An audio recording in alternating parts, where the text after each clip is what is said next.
Hoy responderemos a todas las inquietudes que nuestros suscriptores pusieron en la caja de comentarios. Jorge Martínez, ingeniero mecánico con masterado en sistemas automotrices, docente de la Escuela Politécnica Nacional, presidente de ATAE, Asociación de Técnicos Automotrices Especializados, y miembro del CIMEPI, Colegio de Ingenieros Mecánicos de Pichincha, nos ayuda con esta información. No te pierdas este video que está muy interesante y recuerda poner pulgar arriba si te gustó su contenido. En la descripción del video encontrarás todas las preguntas y el minuto exacto en el que se encuentran cada una de ellas. Empezamos. ¿Puedo mezclar combustible super y extra con el fin de ahorrar dinero y mejorar un poquito el octanaje de la gasolina extra? La mezcla de la gasolina extra y la gasolina super es totalmente viable.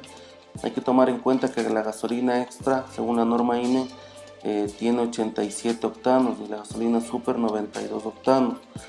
Sin embargo, cuando ya se ha hecho varias pruebas de laboratorio en varias universidades, se ha comprobado que la gasolina extra aproximadamente está en 85 octanos y la gasolina super sí cumple los 92 octanos. Al hacer una relación proporcional aproximadamente de un 50% entre las dos gasolinas, se llega aproximadamente a un 88.8 octanos, mezclando mitad-mitad. Sin embargo, cuando se hace una mezcla entre el 70% de super y el 30% de extra, se llega aproximadamente a 89.8 octanos, que prácticamente son 90. Entonces, basado en la apreciación de que si yo puedo ahorrar algo de dinero, sí, podría ser mezclando en este porcentaje 70 super, 30 extra, obtendríamos un octanaje prácticamente de 90 octanos y eso provocaría que tengamos una buena gasolina, se podría decir. Aquí no es una relación matemática de un promedio contundente. Van a entrar en juego otros factores, otros valores. Sin embargo, el usuario va a ser realmente el apropiado a saber si es que esto tiene sentido o no y si es que el tiempo de tanquear en una gasolinera es coherente o no. El hecho de darse el trabajo de hacer esa mezcla o simplemente decir lléneme todo de super o lléneme todo de extra. Yo tengo un Renault Logan 2018 y uso solo super. ¿Qué pasa si le pongo gasolina extra? ¿Cuáles serían las consecuencias de no usar combustible de mayor octanaje en autos nuevos? Bueno, realmente la condición, en este caso técnica, va a estar basada en la relación de compresión que yo tengo en un vehículo. No tiene nada que ver si yo compro un vehículo nuevo con tecnología antigua a un vehículo nuevo con tecnología moderna. ¿A qué me refiero? De que, por ejemplo, un Renault Logan, en este caso estamos hablando de una relación de compresión de 9.5 a 1. Si yo tengo un Hyundai Tucson iX, por ejemplo, estamos en una relación de 10.5 a 1. Si yo tengo un Mercedes-Benz C300, la relación de compresión está en 11.3 a 1. Entonces, ¿qué quiere decir eso? Que puede ser que este Mercedes sea más antiguo que el Logan 2018. Sin embargo, la relación de compresión es más alta. Por lo tanto, yo a este Logan tranquilamente puedo usarle gasolina extra sin ningún inconveniente. Más que seguro que no va a sentir nada el usuario como tal. Más que seguro que no va a fallar, ni cascabelear, ni hacer un poder de detonación, ni se va a alarmar. Muy seguramente ni siquiera sienta absolutamente nada. Sin embargo, el dueño del Mercedes seguramente sí. Entonces, ahí es donde realmente el Ecuador tiene un problema técnico de que muchos vehículos son importados como año nuevo, pero con tecnología muy antigua. Eso conlleva a que la gente se genere una cierta incoherencia en su comprensión de decir, tengo un vehículo nuevo, usaré super, pero la realidad es, tengo un vehículo nuevo, ¿qué tecnología tengo? Y basado en eso sí decidir qué hacer y qué no hacer. ¿Por qué será que los concesionarios promocionan que a los autos nuevos se les ponga extra en algunos modelos, incluso en los de alta gama como el Kia Sorento? ¿O juegan con las palabras de gasolina corriente? Bueno, este es un tema bastante delicado, bastante conflictivo. que puede llegar a generar polémica realmente. El único que puede decir si es que yo puedo usar un tipo de gasolina u otro es el fabricante. Y el fabricante normalmente envía en el vehículo una etiqueta, ¿sí?, en donde se va a ver marcado: use gasolina de bajo octanaje, use gasolina de alto octanaje, use gasolina de bajo contenido de azufre, use gasolina de 90 octanos, use gasolina de 92 octanos. Va a depender. Entonces, aquí en el Ecuador es bien delicado el tema, porque el que está afirmando ese comentario es una casa comercial. Al afirmar eso, una casa comercial, pueden haber muchos conceptos ahí: marketing, futuro comercial, ventajas de ventas, etcétera, etcétera, respecto a la competencia. Entonces, este es un tema, como les digo, bastante polémico. Sin embargo, lo ideal va a ser, por ejemplo, la pregunta como tal habla de un Kia Sorento. El Kia Sorento maneja 10.5 a 1, otra vez como relación de compresión. Entonces, asimismo, ese vehículo ya entra en un pequeño promedio, se podría decir, en donde relativamente ese vehículo ya podría empezar a detectar un posible cascabeleo. Es muy probable que ya el dueño lo sienta. Sin embargo, cuando el carro es muy nuevito, muy seguramente no lo aprecia.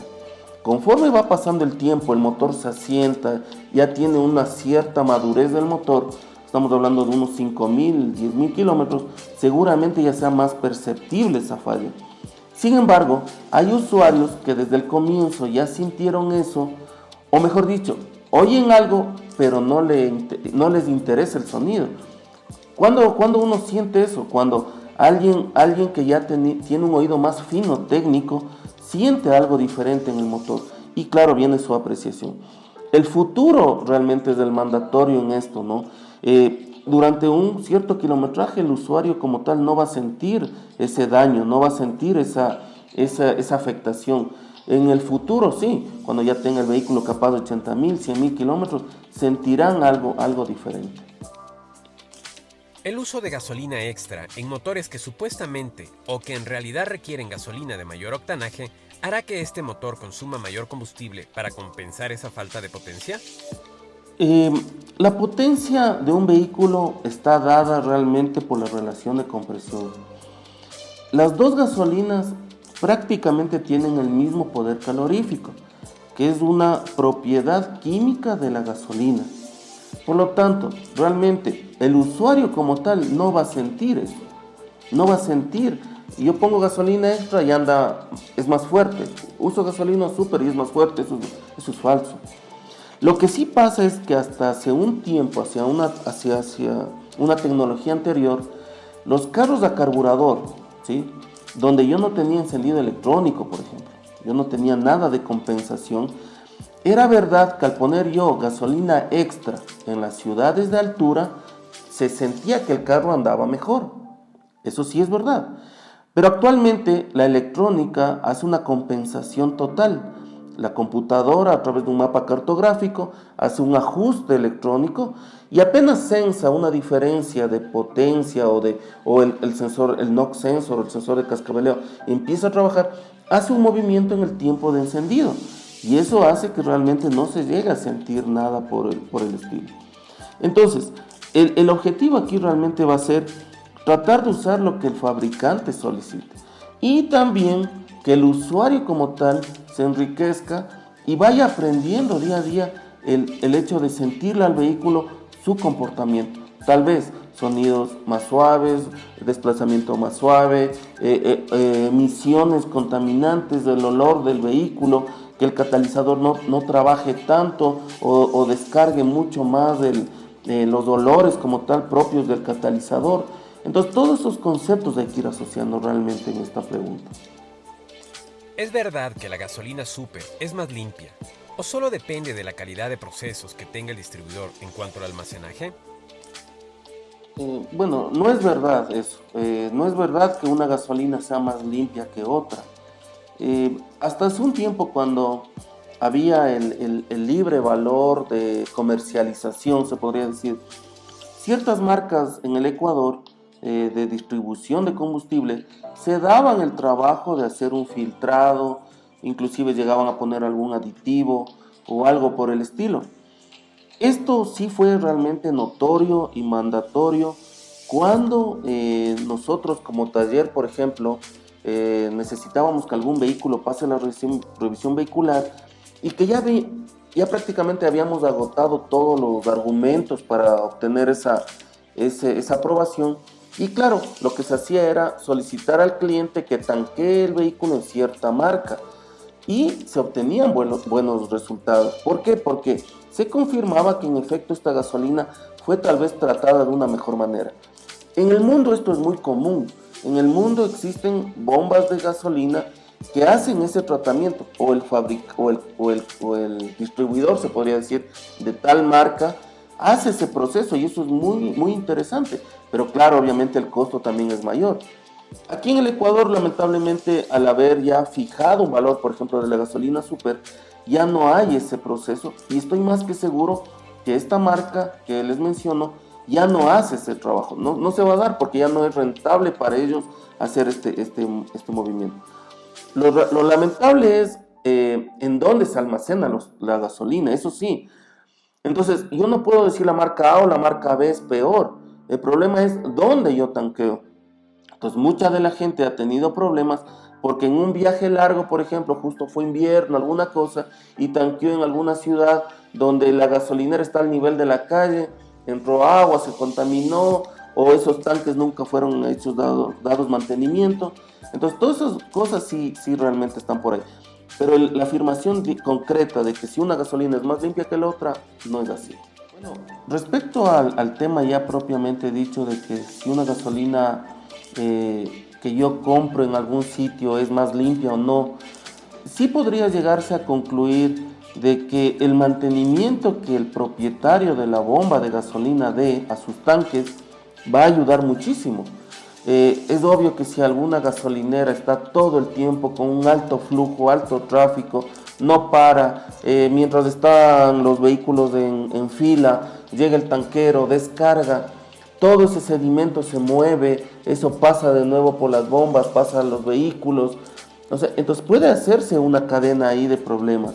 Sin embargo, si nosotros vemos una bomba en donde se ve que han parado, se ve que están dando mantenimiento, que un surtidor está funcionando, el otro no, se ve personas trabajando, se ve personas haciendo mantenimiento. Entonces eso como usuario uno puede apreciar. Y yo personalmente lo he hecho, yo he visto y tengo escogidas 2 o 3 sitios donde poner gasolina, al menos aquí en la ciudad de Quito. Sin embargo, hay sitios donde me he dado el trabajo a veces de estar parado un rato ahí y uno ve que realmente no hay ese compromiso, me parecería a mí. Localmente, aquí en mi taller, de cada 10 vehículos que llegan, ¿sí?, 6 o 7 coinciden que han puesto en un sitio X y esos carros tienen el problema. Y entonces uno ya es como que va haciendo una estadística y se puede llegar a una conclusión y uno puede llegar a recomendar al cliente, mire, trate de hacer esto porque realmente usted va a tener problemas de nuevo a futuro, o recomienda a sus familiares. ¿La gasolina que se utiliza en el Ecuador tiene un alto porcentaje de azufre? A ver, aquí hay que dividir en dos partes. La una es de que el Ecuador está normado bajo la norma INEN. La norma INEN dice que tanto la gasolina extra como la gasolina super deberían tener hasta 0.065% de fracción de masa en contenido de azufre. Cuando estas gasolinas son llevadas a un laboratorio, es verdad, tienen menos que este valor, ¿sí? Tienen menos, pero estamos hablando de que un 10% menos, 20% menos. Por lo tanto, las gasolinas cumplen la norma INEN sin ningún problema. Lamentablemente la norma INEN no es la mejor del mundo y eso sabe todo el mundo. La norma INEN lamentablemente se hace muchas veces como a medida de lo que se va necesitando y lo que se va requiriendo. Y eso es en todo, absolutamente en todos los procesos que se tienen en el Ecuador. Otra cosa es que nosotros digamos vamos a cumplir la norma Eurotal o la norma SAE o la norma GIS, o sea, normas mucho más fuertes. El problema crítico, que es la segunda parte a la que iba, es ya el contenido como tal de ppm, o sea, partes por millón de azufre. Hasta el año 2010, que tengo más o menos aquí un estudio, no logré conseguir algo más moderno, el Ecuador era el segundo país en toda América con la peor gasolina. Tenía aproximadamente 2.000 partes por millón, prácticamente igual que Perú, 2.000 partes por millón. La mejor gasolina estaba en Chile, con 30 partes por millón. Colombia aproximadamente en 900 partes por millón. Entonces, suponemos que esto habrá mejorado. Sí, habrá mejorado en el Ecuador, estamos más que seguros. Sin embargo, según una fuente no tan fidedigna de un estudio, se habla de que estamos bordeando las 1.000 partes por millón de azufre. Entonces realmente no estamos bien. O sea, si nos comparamos respecto a otros combustibles de otros países. Y les repito, si vamos por la norma INEN, cumplimos. Bajo comparación de ppm de azufre con otros países, estamos mal. ¿Se puede generar averías en el anti-NOx sensor por el uso de una gasolina de menor octanaje a la que requiere un motor? A ver, el KS, llamado NOx sensor o sensor de cascabeleo, sensor de detonación, es un sensor que está ubicado en el bloque del motor. Este sensor lo que hace es capturar la vibración que tiene el vehículo, ¿sí? O mejor dicho, el motor, si está detonando, si está cascabeleando. Ese dato es enviado a la computadora. La computadora analiza esa forma de onda, el valor, la amplitud de voltaje, y dice, estoy cascabeleando mucho, la computadora. Inmediatamente se analiza la cartografía, los datos grabados dentro de la computadora, y dice, perfecto, estoy a tal velocidad, estoy a tales RPM, estoy acelerando tanto, estoy con tal temperatura de refrigerante, cruza todos esos datos e inmediatamente ordena que el sistema electrónico como tal se produzca un retardo, por ejemplo, del tiempo de encendido. Entonces, el daño no se va a dar nunca en un sensor de detonación. El daño no se va a dar ahí. El daño es mecánico. El sonido, el cascabeleo es lo que está provocando algo, ¿ya? Entonces ahí es cuando nosotros deberíamos definir. El problema va a darse, ¿por qué? Porque las ondas expansivas, por ejemplo, del cascabeleo, cuando el pistón va subiendo, quiere como hacer una pequeña vibración, o inclusive los frentes de llama o los frentes de combustión, las ondas expansivas se generaron en un desfase diferente al que realmente tenía que estar. Entonces esas ondas expansivas es lo que también provoca un sonido ahí contundente, que luego eso puede llegar a finalizar en un daño mecánico del componente, en la cabeza del pistón, en los rines, en los cilindros, en las camisas, sí puede ser. Pero realmente el usuario es el que tiene que darse cuenta del daño que está haciendo. O sea, no puedo yo manejar un vehículo sonando todo el tiempo. Tendré que bajar rápido una marcha o algo por el estilo, o subir inmediatamente el octanaje de mi combustible. ¿Cada cuánto se debe cambiar el filtro de gasolina y lavar el tanque del automóvil, considerando la mala calidad de gasolina que hay en el Ecuador? Los filtros de combustible realmente se deberían cambiar. Cada 10.000 kilómetros los filtros de combustible que son externos, o sea que están ubicados en la línea de transmisión desde el tanque hacia el motor. Ahí va un filtro externo, entonces eso lo ideal sería cambiar cada 10.000 kilómetros. Existen vehículos que ya no tienen este filtro. Este filtro va inmerso en el tanque de combustible en conjunto con la bomba de combustible. Este filtro se debe cambiar aproximadamente cada 70.000 kilómetros, ¿sí? Sin embargo, realmente cuando uno hace el cambio, ¿sí? Por ejemplo los externos de 10.000 kilómetros, es muy notorio saber cómo está saliendo ese filtro. Muchas veces sale así con una cierta suciedad, algo coherente, entonces quiere decir que yo debería hacer ese mantenimiento periódicamente. Sin embargo, si yo a los 10.000 kilómetros veo que ese filtro sale muy negro, muy negro, y la segunda vez pasa exactamente lo mismo, quiere decir que yo tengo dos opciones. La una, bajar mi promedio de cambio de filtro de combustible porque realmente algo está mal allí, ¿sí? O la segunda, desmontar el tanque de combustible y hacer una limpieza. Entonces, realmente aquí Hay muchas personas que, claro, llegan a un taller, tienen toda la confianza del caso, dejan el vehículo, pero el mecánico como tal debería ser el encargado de recomendar eso al cliente y decir, mire, su filtro está saliendo muy sucio, hay que hacer ya el tanque. Hay clientes que en cambio, en efecto, por ejemplo, en nuestro taller están las puertas abiertas todo el tiempo y el cliente puede ver realmente lo que sale. Entonces era un poquito curioso, ¿no? Y cuando saca el filtro decir, déjeme ver cómo está el filtro. Ah, entonces salió muy sucio y el cliente mismo hacer un requerimiento de hacer ese servicio de lavado del tanque. Entonces no existen kilometrajes exactos. Hay algo recomendable, pero no exacto. Va a depender dónde tanquee, cómo ande, si es un vehículo que solo anda en ciudad, si es un vehículo que viaja mucho. Entonces va a depender muchos factores realmente. ¿Es recomendable usar los aditivos de octanaje? ¿O está bien solo el uso de aditivos de limpieza? El uso de aditivos es un tema muy controversial. Eh, Esto es prácticamente, yo a veces lo denomino a veces un placebo mental, porque claro, muchas de las personas han puesto algo y psicológicamente están seguros de que funcionó. Casi nunca van a decir no funcionó. Entonces eso es un tema bastante interesante. En segundo lugar, mientras un vehículo esté bien, no tiene ningún sentido usar un aditivo en combustible, un aditivo en aceite. No tiene ningún sentido. ¿Por qué? Porque realmente el vehículo está bien. O sea, no le hace falta nada. Use la mejor gasolina, use el mejor aceite, use el mejor lubricante. Y seguramente el vehículo no va a pasar absolutamente nada, no va a pedir nada. Estaba yo sustentando un poco el conversatorio que tengo ahorita. Y claro, se ven las apreciaciones de varias personas en el mundo y claro, aseveran que si es que fuera tan seguro esto de los aditivos, más que seguro que por ejemplo un fabricante de reconocido prestigio de un aceite o de un combustible, seguramente estuviera metido en ese negocio. ¿Para qué? Para realmente decirle al cliente, mire, usted compra esta gasolina, ponga mi aditivo y mejore tanto. Y va a pasar esto y va a pasar lo otro.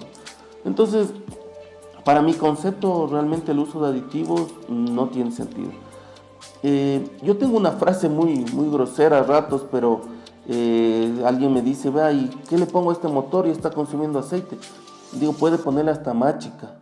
¿Por qué? Porque realmente el motor ya está dañado. Entonces, si es que eso le funcionó, en buena hora. Pero si ya está dañado y pongo una cosa, otra cosa y funciona, en buena hora. Si no funciona, ya está dañado. Pero mientras el vehículo esté bien, yo personalmente, mi criterio personal, no lo usaría. ¿Es bueno, malo o no importa el alternar el consumo de los dos tipos de combustible? Solo el conductor podrá sentir el real beneficio o afectamiento en el vehículo. Tanto lo que es consumo, lo que es emisiones, lo que es rendimiento, el comportamiento como tal del vehículo.